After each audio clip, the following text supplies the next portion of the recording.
La cordillera de los Andes es la más larga, 9.000 kilómetros, y una de las más altas, Aconcagua, 6.960 metros, de los sistemas montañosos de la Tierra. En los Andes nacen el río Amazonas y sus afluentes, como también los afluentes del Orinoco, el Paraguay, el Paraná y los ríos de la Patagonia. No hay ascensor ni helicóptero que llegue hasta allá. Relato de una expedición a la Aconcagua, febrero 2004. Interesante. ¿Qué asociaciones surgen en usted ante la palabra Argentina? Con el permiso del lector, comienzo por mí mismo. Un estado en Sudamérica, el tango ardiente y apasionado de los latinos, la irrepetible voz de Lolita Torres, las novelas de Jorge Luis Borges, las Islas Falklands, que los argentinos denominan Malvinas, la esposa de Perón, política y amante de la nación, Argentina-Jamaica 5-0 en la versión del grupo Chaif, el mimado del destino, Diego Maradona, de más está decirlo. Pero hablando seriamente, pasemos a nuestro relato. Presentaré primero a nuestro compatriota Andrei Selivanov, de profesión médico, de por vida enamorado de las montañas, a las que le entregó más de 20 años de sus 38 vividos. Hoy, el candidato a magíster de alpinismo, Selivanov, suma en su haber una impresionante lista de ascensiones. Son ya más de 100. En Pamir, Pamiro-Altai, Tian Shan, Cáucaso, Crimea. En el año 2004 agregó uno más. ¿Y cuál? Andrei se convirtió en el primero de los nativos de Tiumén que alcanzó la cima del Aconcagua, el pico más alto de Sudamérica. Y son ni más ni menos que 7 kilómetros sobre el nivel del mar. Para ser exactos, 6.962 metros. Por así decir, él ha logrado ya escribir su nombre en la historia del alpinismo de Tiumén, lo cual, convengamos, no es cosa de cualquiera. Como ustedes ya habrán comprendido, este pico montañoso se encuentra en el territorio de Argentina. Con Andrei Selivanov nos encontramos a poco de su vuelta a la capital de Siberia. Todavía no enfriado del viaje a los límites australes, repleto de todas las sensaciones inimaginables, luego de los saludos correspondientes, pasó de inmediato al tema de interés. Más aún considerando que el flamante recordista, como nos había prometido poco antes de la epopeya argentina, comenzó su rodeo a la prensa con ABS, y hay que reconocerlo, mantuvo su palabra. Es verdad que apenas mencioné la nueva página en la historia, él con mucho tacto me interrumpió. Eso es demasiado. En primer lugar, el ascenso no lo hice solo, sino con el equipo de comando de aventuras. En segundo lugar, para cumplir todas las condiciones del proyecto 7 cimas, 7 continentes, todavía me faltan unas cuantas. El Elbrus y la Aconcagua, y están todavía el Carstens y el Everest, en definitiva. La avalancha de información que me inundó la cabeza prometía convertirse en un guiso. Por eso le pedí a mi interlocutor un poquito más tranquilo y todo, pero en orden, por favor. Resultó que su viaje a la Argentina no era otra cosa que una de sus etapas en el proyecto mundial 7 cimas, 7 continentes. Y aunque su denominación habla por sí misma, a los lectores creo les sería interesante conocer sobre el proyecto un poco más detalladamente. Tiene la palabra Andrei Selivanov. Este proyecto, yo diría así, está destinado a unir a la gente que alcance las cimas más elevadas de todos los continentes de la Tierra. El Everest, Asia, y el Aconcagua, Sudamérica, el McKinley, Norteamérica, el Kilimanjaro, África, Elbrus, Europa, Vinson, Antártida. Ustedes seguramente habrán pensado, ¿y dónde habrá quedado Australia con Oceanía? Aquí las opiniones de los alpinistas difieren. Unos prefieren trabajar en el pico Kosciuszko, en Australia, el cual, para ser sinceros, puede ser alcanzado incluso por un principiante. Otros, en cambio, consideran que sería justo incluir en el programa la pirámide relativamente compleja de Carstens, ubicada en la isla de Nueva Guinea. Por ahora, los alpinistas no han llegado a una opinión común. Yo por mi parte lo tengo decidido, Carstens, porque cuanto más difícil, más interesante. Que hayan logrado alcanzar las 7 cimas en todo el mundo no son más de 100 personas, entre ellos solo un ruso, Fyodor Konykov. Aunque interesados en seguir su ejemplo, hay muchos. En Rusia, hace algunos años que intenta lograrlo, con bastante éxito por cierto, el Comando de Aventuras, conformado por Alpindustria, conocida firma moscovita especialista en equipamientos para alpinismo. Dirige el comando Alexander Abramov. Con Sasha, con el cual nos conocimos a mediados de los años 90, nos une una cálida relación amistosa. Un detalle importante, tanto él como yo somos entusiastas del escalamiento en hielo, en Rusia. Cuando nos encontramos, lo cual no es muy frecuente, la conversación no tiene fin. En diciembre de 2003, yo volví a Tiumén desde el Congo, donde trabajaba de médico de la ONU, a través de Moscú. Corría lo de Abramov, y por él supe que los muchachos se preparan para la Aconcagua. Y Sasha me propuso, ven con nosotros. Lo pensé un poco y acepté. Más siendo que el año pasado ya me había ganado un punto de los 7, al haber ascendido con un grupo extranjero al Elbrus. El segundo, entonces, tenía que lograrlo en febrero en Sudamérica. A propósito, el viaje a Argentina fue necesario pagarlo del propio bolsillo, y no poco dinero, como podrán comprender. En el viaje invertí prácticamente todo lo ganado en África.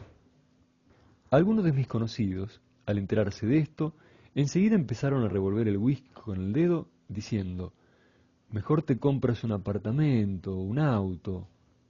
No todos, evidentemente, comprenden que para mí lo más interesante está no entre 4 paredes, sino en las montañas. Las montañas azules en la lejanía. Prácticamente todo enero se fue en los preparativos para la expedición. El 25 volé desde Tiumén a Moscú. Esperamos varios días a los colegas de otras ciudades. Finalmente, poco antes de la partida, nos reunimos por primera vez todos. En total, 18 personas. Algunos tenían capacitación profesional, otros simplemente querían probarse a sí mismos en condiciones extremas. El 31 de enero volamos desde Sheremetyevo en un confortable Boeing 733 tomando curso hacia Barcelona. En pocas horas más estábamos en la capital de Cataluña. Luego de la nevada Moscú, los 25 grados de temperatura parecían un paraíso, un regalo del destino. Hasta el avión a Buenos Aires faltaban largas 9 horas, pero no íbamos a morirnos de aburrimiento en el aeropuerto. Paseamos algunas horas por Barcelona, disfrutamos de la belleza de sus callecitas, visitamos la iglesia de la Sagrada Familia de Antonio Gaudí, nos engolosinamos con una paella y probamos la verdadera sangría. Luego, en un avión de las compañías locales, volamos a Madrid y proa a Argentina. El Atlántico lo atravesamos en un Boeing 733 de la compañía Iberia. 14 horas en el aire sin escalas es un desafío interesante. Pero hubo posibilidad de pensar, reflexionar sobre el ascenso que nos esperaba. 1 de febrero. Mi segundo encuentro con Buenos Aires. En 7 años, la ciudad casi no cambió. La peatonal Florida, parecida a la Arbat moscovita, es una de las muchas atracciones turísticas de la capital argentina. Y también el antiguo cementerio de la Recoleta, en el cual se guardan las cenizas de famosos personajes del país. En esta época del año, aquí reina el verano. Por eso en las calles está lleno de gente. El habla rusa en esta ciudad hace mucho que ha dejado de ser exótica. Por ejemplo, paseamos por la calle, bailan un joven y una muchacha. Resulta que la bailarina es nuestra compatriota, si no tomamos en cuenta que Ucrania es ahora un estado soberano. Antes de ir al hotel, decidimos cenar en Siga la Vaca, uno de los innumerables restaurantes de Buenos Aires. Notamos que los precios, desde el año 2000, cayeron en 3 veces, considerado en dólares. Argentina sufre una nueva crisis económica. pero nosotros no venimos aquí a hacer plata. Dormimos, a la mañana del día siguiente volamos a Mendoza. A esta altura ya somos 19. A la expedición rusa se ha unido el inglés Robert Ulf, un abogado de Londres. Como yo sé inglés, Robert se convirtió en mi par y vecino de carpa. En Mendoza nos recibieron los guías del lugar. Eber Orona tenía ya experiencia de escalamiento en el Everest y el Elbrus. No menos experimentado es Augusto Ortega, el que debe acompañarnos hasta las montañas. Para Ortega, el Aconcagua es casi su casa natal. No es para menos, ya lleva en su haber más de 60 ascensos hasta la cima. Mendoza está ubicada en el oeste del país, a una altura de 500 metros sobre el nivel del mar. Se podría decir que ya estamos en camino hacia la cima. Superar semejante desafío no le es dado a cualquiera. Los últimos días se fueron en los preparativos. En Penitentes, a la altura de 2.700 metros, realizamos la salida de aclimatación, es decir, ascender unos 300 metros y volver. En condiciones de alta montaña, esta medida es imprescindible. De otro modo, se puede naufragar. El 4 de febrero estábamos en las puertas del Parque Nacional Puente del Inca, en cuyo territorio está ubicado el Aconcagua. El territorio del parque es cuidado estrictamente. Los gendarmes revisaron nuestros permisos, licencias para la visita al parque, nos dieron a cada participante una bolsa individual para la basura. La pérdida de esta bolsa es castigada con una multa de $100. Finalmente, obtenemos la autorización y en camino. Hasta Confluencia anduvimos 3 horas, cubriendo 600 metros de altura. Alrededor, verdaderos prados alpinos. En el cielo, planean los cóndores. Bullen las aguas de los riachos. Vamos bastante livianos. Lo pesado lo cargan las mulas. Todo un idilio. Pero cada uno de nosotros, internamente, sabe que así no se prolongará mucho. Cuanto más nos acercamos a la cima, más fuerzas se necesitan para ascender hasta ella. En Confluencia vivimos 2 días y el 6 de febrero partimos a la Plaza de Mulas, campamento de base de la expedición. Ascendimos por una senda pedregosa, en varios lugares cruzamos un río. Luego de 8 horas estábamos 1 kilómetro más arriba. En el campamento había teléfono.